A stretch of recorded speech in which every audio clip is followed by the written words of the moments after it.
What's up, y'all? Welcome back to Being a Reaction. Today we're looking at why Halo Reach campaign is so awesome by the Act Man. Let's go ahead and get it started. Money making season and being broke is treason.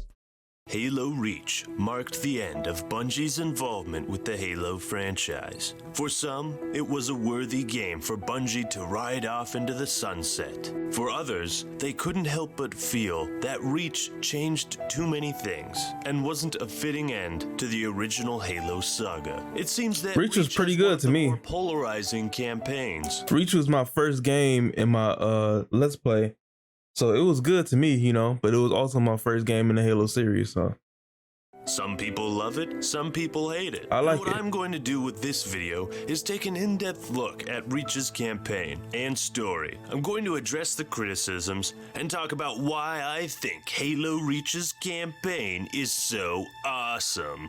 The beauty of storytelling is that nobody is necessarily right. Storytelling has a level of subjectivity to it. Beauty is in the eye of the beholder, as they say. And if you don't like Halo Reach's campaign, that's totally fine. I hope at the very least you can watch this video and understand why a lot of people, myself included, love the Halo Reach campaign. And if you do like it, but aren't entirely sure why, well, I'm going to help explain it for you. So let's customize our Spartan and our People really not like Reach? This is the It's kind of weird. Halo made by the people who created Halo. What's wrong? Why, for the people who don't like Reach, why do y'all not like Reach? Because I like Reach, you know, it was my first Halo game and everything seemed fine to me. I liked everything about it. It was nice. People died. I wasn't expecting that at all. People was dying left and right. It was wild.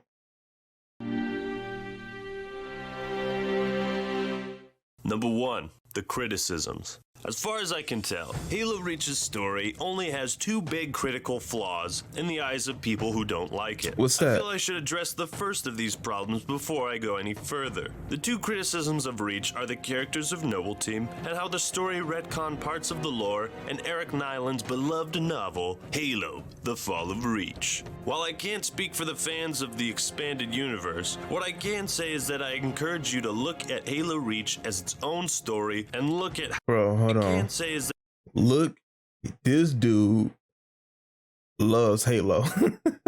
This person right here loves Halo, bro. He got every, I'm assuming it's a he got every poster. Halo 1, 2, ODST, where's 3? 3, 4, 5. He got the, what's the, action figures over in the top corner over here. Then he got the freaking Funko Pops on his desk. He got the helmets, multiple helmets, because he's also wearing one. So you got at least 3 helmets. Then he got the Xbox One Halo 5 edition. Then he got the Halo controller for the Xbox. Then he got the Halo headset for the Xbox. Then he got the whole Halo suit on. Then he got Halo fan art in the back. Halo 3 collector's edition box. That look like Halo books up under the helmet right here. What else? Then he got more toys. Them shoes down here ain't Halo. But I'm just gonna assume that them some Halo shoes. So we gonna say he got Halo shoes. Bro, he got everything. More. Oh, look, another helmet in the corner. That's 4 helmets. We up to 4. Then he got the swords. What up, bro? He got books, comic books, multiple Xboxes actually, because he got the 360 down here, Halo edition. Then he got the regular Xbox One, not the Xbox One, but the first Xbox. They naming sucks so bad. It still sucks to this day. But that's a whole nother topic. He got the original Xbox, probably Halo edition too. This dude, what a whoa. And he got a what's the name? A tag right here. A dog tag, Halo dog tag. Yeah, he loves Halo. This is a lot of love for Halo in this picture. that I encourage you to look at Halo Reach as its own story and look at how it connects to the other games. Judge it based on that. Even if it does retcon some of the things that happened in the expanded universe, I don't think that is a good enough reason to dislike it just because of that. Were Halo Reach's campaign complete and undeniable garbage, I wouldn't be saying this, but it's not. Reach has a lot to offer under the hood. It brings a lot to the table, and I don't think it should be tossed aside just because it doesn't coincide with the overall lore of Halo. I think at the end of the day, gamers can have their own version of the events on Reach, and lore fans can have their own version of the events on Reach. While it might be disappointing to the lore fans, it's also important The to lore understand isn't bad in Bungie's Halo Reach, though. philosophy was always to make the games the top priority. Now, with the characters, it's no secret that Noble Team gets a lot of flack for being underdeveloped, uninteresting, boring, and or stereotypical. I'll be covering most of the characters throughout this review. Well, to be fair, the thing that I liked about them most was the fact that they all died. As messed up as that sound, the fact that they all died is what made me like them. Because they wasn't afraid to tell that story. But it's hard for me to judge really because Halo Reach, like I was saying, was my first game, so I didn't know any of the Halo lore going into it. So it's kind of hard for me to judge their development and the lore and all that when I literally had no idea what I was walking into. So to me, it was good basically off the strength of everyone dying. So let's start at the beginning. Let's return to Reach. Number 2, a story that breaks the norm, a return to form. In my personal opinion, Halo Reach has the second best campaign in the entire Halo series. Hey, alright. Second only to Halo 2? Throwing those tomatoes. Okay. You clicked on this video, you know what you got yourself into. One of the big reasons is Halo Reach's story breaks the mold of traditional storytelling, not just for gaming, but also for novels, movies, TV shows. The game experiments with something mostly unheard of. Halo Reach is a story driven by a setting, not by characters. Now I want you to take a second and try to think of another story where the setting is the main focus. Game of Thrones? No, that's character. I'm not sure.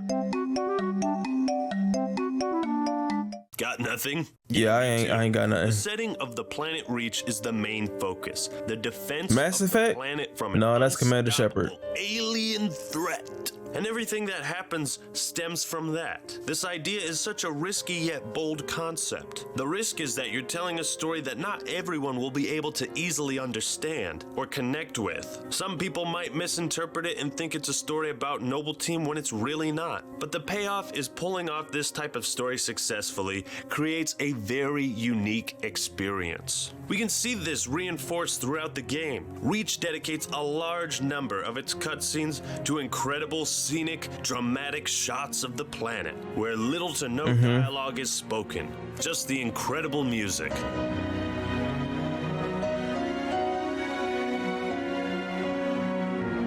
Yeah, that world is the main character. It's also worthy to note Noble all the Team is maps just and like diagrams of the their landscape. Noble Team is just like the driving force of the story.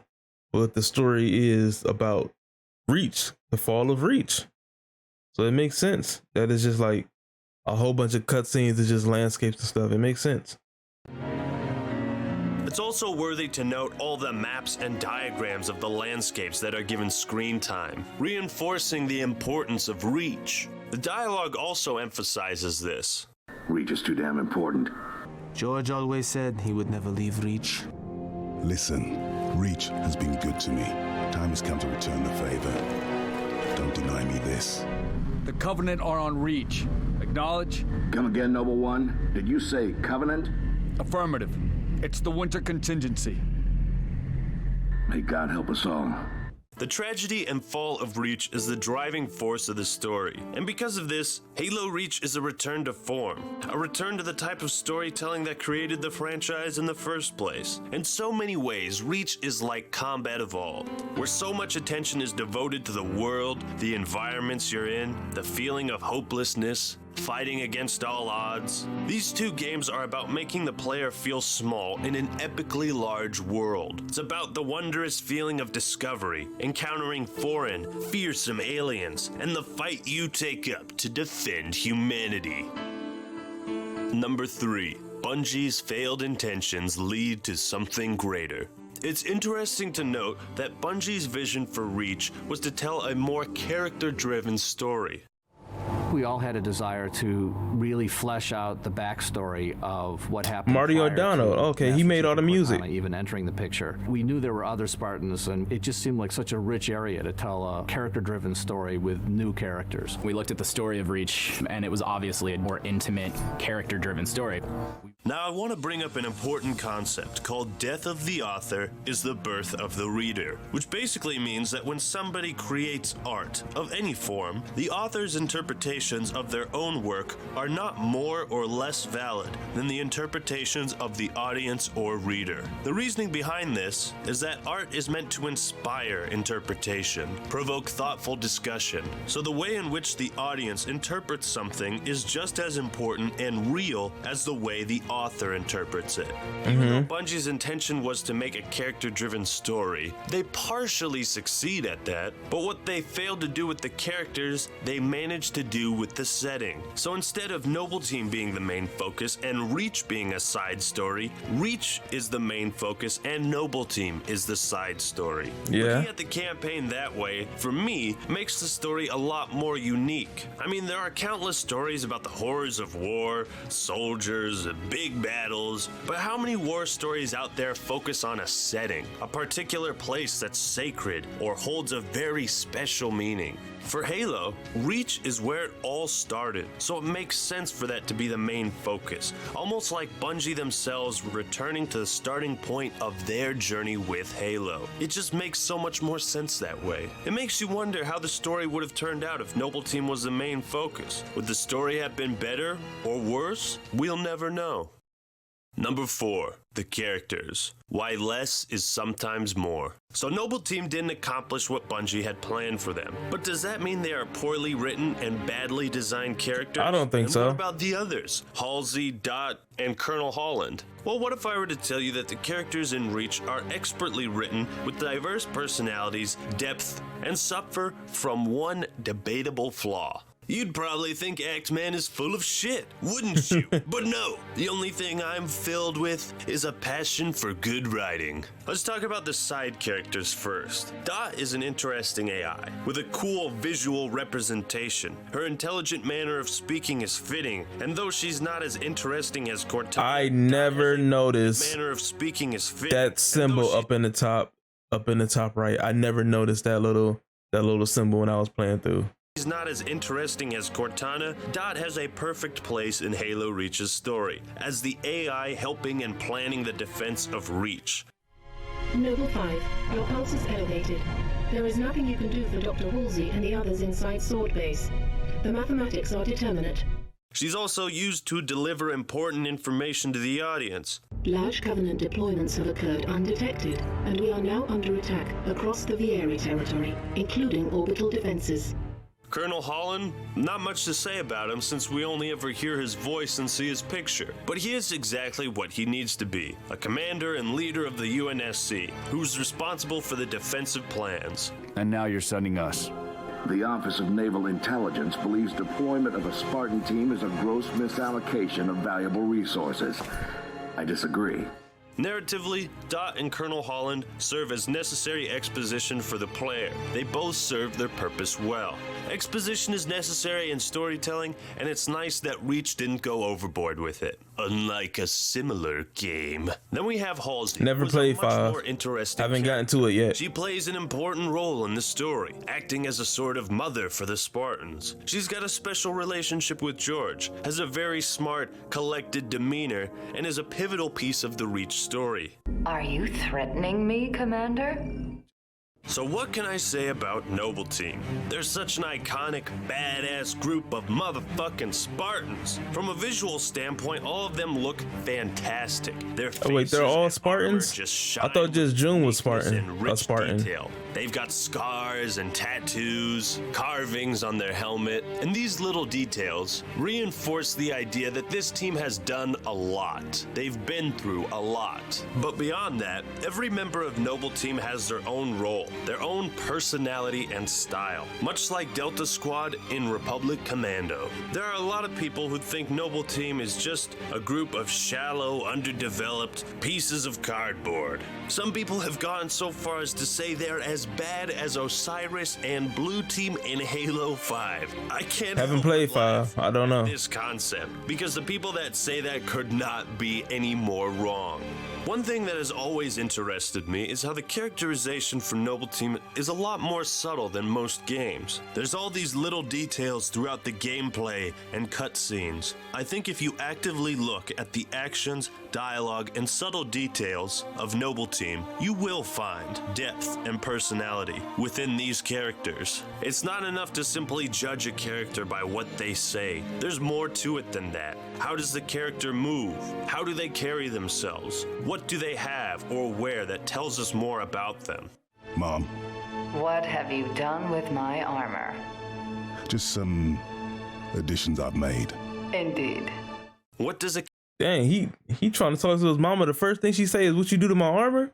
What about your son? What about me?" You know what I'm saying? Dang, you want to worry about the armor? What about me? What about your son? Your child, your boy. Just some additions. You worry about armor? Indeed. Nobody care about this What does armor. a character say, and how do they say it? 6. That AI chose you. She made the right choice. There's beauty in subtlety, and I think because of this, a lot of people pass off Noble Team as boring, because they can't be bothered to pay attention to the subtle details. So let's take an in-depth look at Noble Team. Carter, Noble 1. He's the fearless leader of Noble Team. His armor, appropriately named Commando, represents his role and who he is, straightforward and by the books. Carter would mostly be a cliche character were it not for the subtleties throughout Reach. In the intro cutscene of Long Night of Solace, George and June are having a conversation. Uh-oh. Who's your money on this time? Her. You always pick her. She's always had him dialed in. This banter hits at a greater relationship between Kat and Carter. It implies that whenever Noble Team gets into a sticky situation, Carter and Kat start going at each other. What's interesting is how this by-the-books character breaks the stereotype. He called her Kat? I thought her name was Kate. And even go through with it. This subtle dialogue hints at the depth of Carter's character. Objective: destroy Covenant carrier in geosynchronous orbit above us. This sanctioned, sir. What do you think? Oh. Method: What's funny is how surprised George is by the way Carter goes off the books. Carter is exactly who he needs to be. He truly cares about Noble Team. He acts as a beacon of confidence and leadership for the other Spartans, and no matter the situation, he is always in control. It's good to have you back. Sorry I came alone. Make him proud.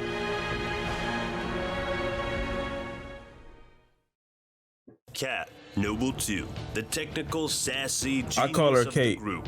You can tell she's got some scars from her service, but that hasn't deterred her spirit in the slightest. Kat's got a way with words and always manages to get her point across exactly the way she wants to. You didn't answer my question. You want to know if we're losing? I know we're losing. I want to know if we've lost. She perfectly captures and shows us what a badass female Spartan is supposed to be. Are you taking notes, Commander Boring? Who is she?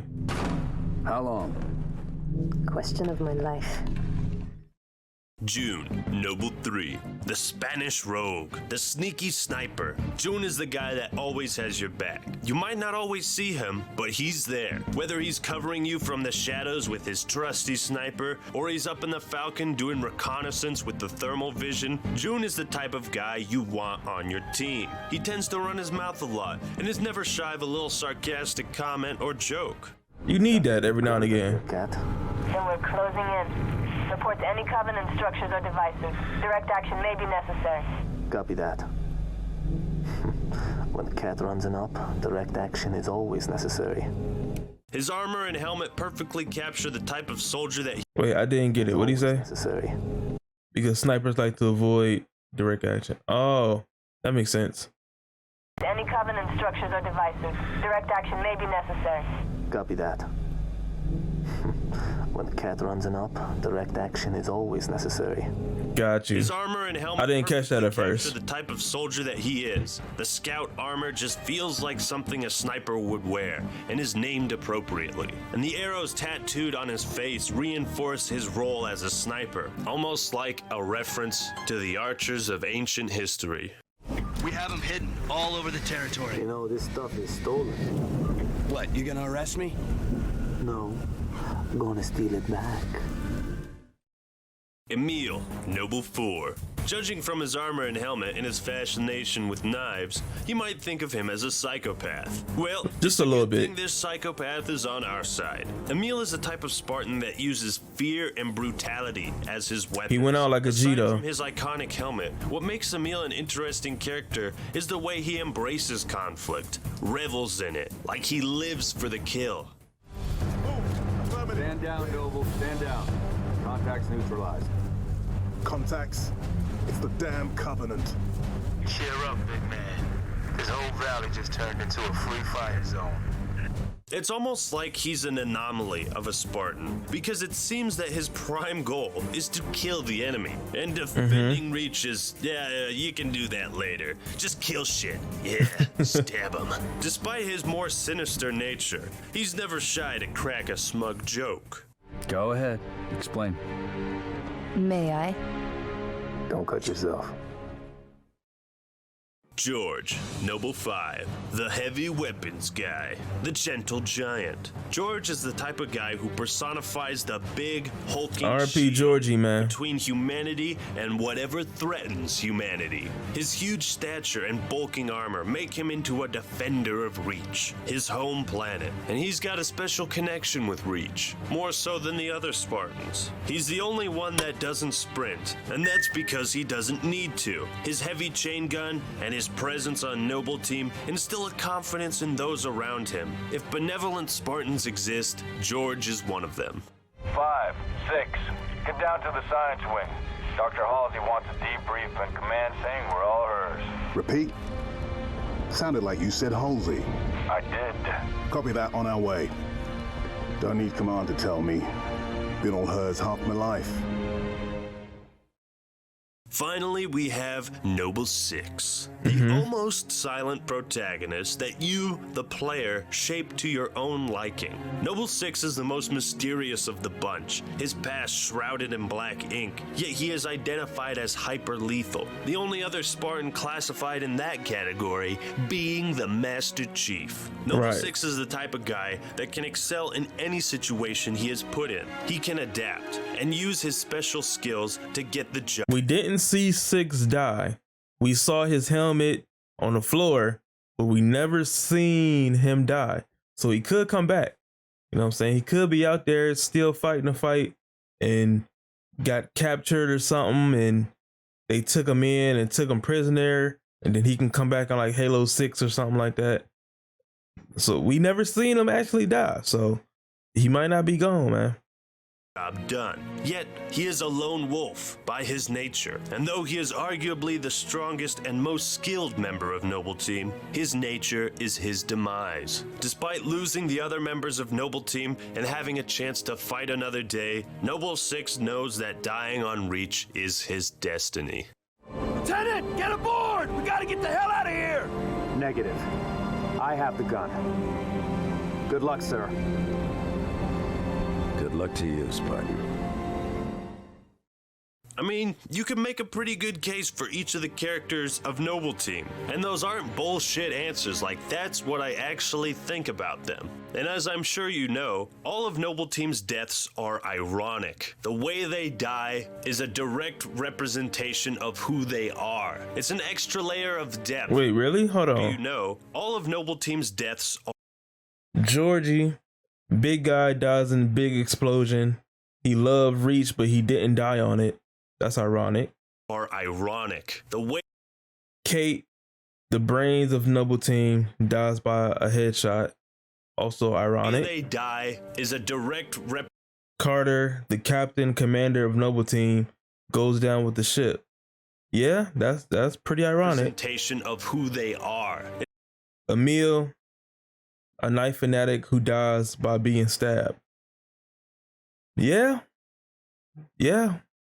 It's an extra layer ironic. Of depth, and it further. 6, a lone wolf who dies alone. Or does he? Cements their role and their character. June, a sniper who prefers long distance, keeps a distance from reach and survives. However, wait. Huh?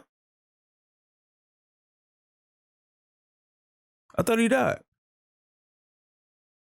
Keeps a distance from reach and survives? Is that true?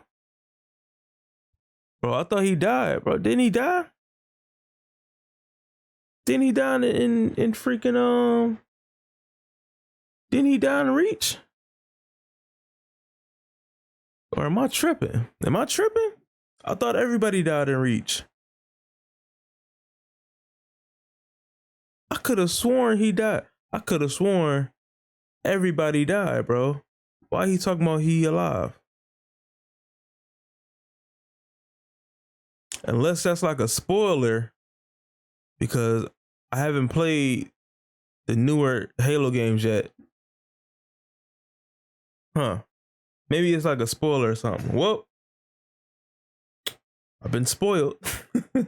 He's apparently alive. Why people don't think Noble Team are well-written characters, and that's because of the one debatable flaw I mentioned earlier. And that flaw is, there is not enough screen time for each member of Noble Team to accurately capture and establish their personalities. I think this is partially true, but the reason I say it's debatable is because sometimes it's better that we don't see a whole lot from characters. Sometimes less is more. There's a lot of give and take when it comes to storytelling. So let's say the people that wanted more characterization for Noble Team got what they wanted. Let's say Reach spent a lot of time making them super in-depth, dynamic as hell. Doing that would have switched the focus from what Reach is about, and also the theme. You see, there's a very important theme that Reach brings up. And that is not every soldier dies in a glorious fashion. Not every soldier gets a grand funeral and will have their names written down permanently in the history books.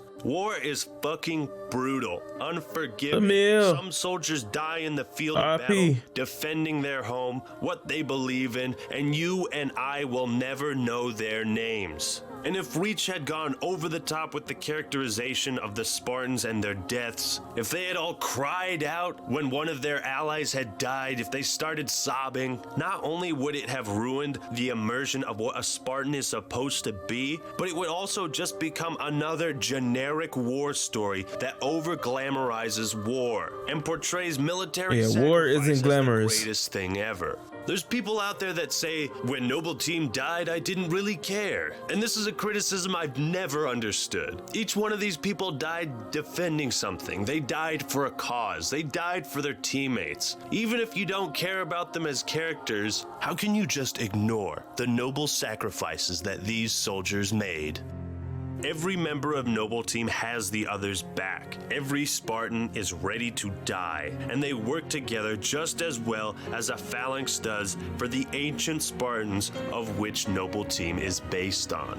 Less is more sometimes. There's just enough personality, depth, and emotion set up within Noble Team to make you want more. I agree. I want to see the type of relationship Carter and Kat really had. Were they in love? Did that love ever interfere with their incredibly serious jobs? What about George and Emile? In the beginning, the game hints at a little bad blood between the two. Is Emile just a dick? Does he have a more violent philosophy? Maybe, that clashes probably. with George's more gentle nature? You know, these are the things things that Reach really makes me think about. It's not just what is shown to us in the game, but what is implied. I want to see more of Noble Team, how they were formed, who was the Spartan that died before Noble 6 joined, what is Noble 6's real history, and if there's anything that Reach does well, it makes me crave for the expanded material, for a book that goes in depth with Noble Team. To my knowledge, no such novel exists, and I think that's a real tragedy. But then again, the fall of Reach is a tragedy, so perhaps it's fitting.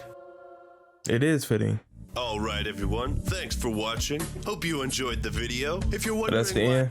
Money making season and being broke is treason. All right, y'all. So that was why is Halo Reach campaign so awesome. Part 1 of 2. Apparently there's a part 2. But yeah, man, it felt like as Noble 6 we were put into a team that already had a history, and we were just coming in at the end. Like, we was just along for the ride. They already been through everything. They already got a history together. They already got inside jokes and everything. And we just, this new person, a rookie who just got paired up with them. And now we're on this mission that goes south. That's what it feels like. And I like that feeling, man. Like, it feels like a lot of things were hinted at towards their relationship that he pointed out in his video. And yeah, man, I liked it, man. I like Reach overall. I don't really understand how people cannot like it. But if you're one of them people, let me know in the comments below why you don't like it, or let me know why you do like it in the comments. And subscribe to the channel.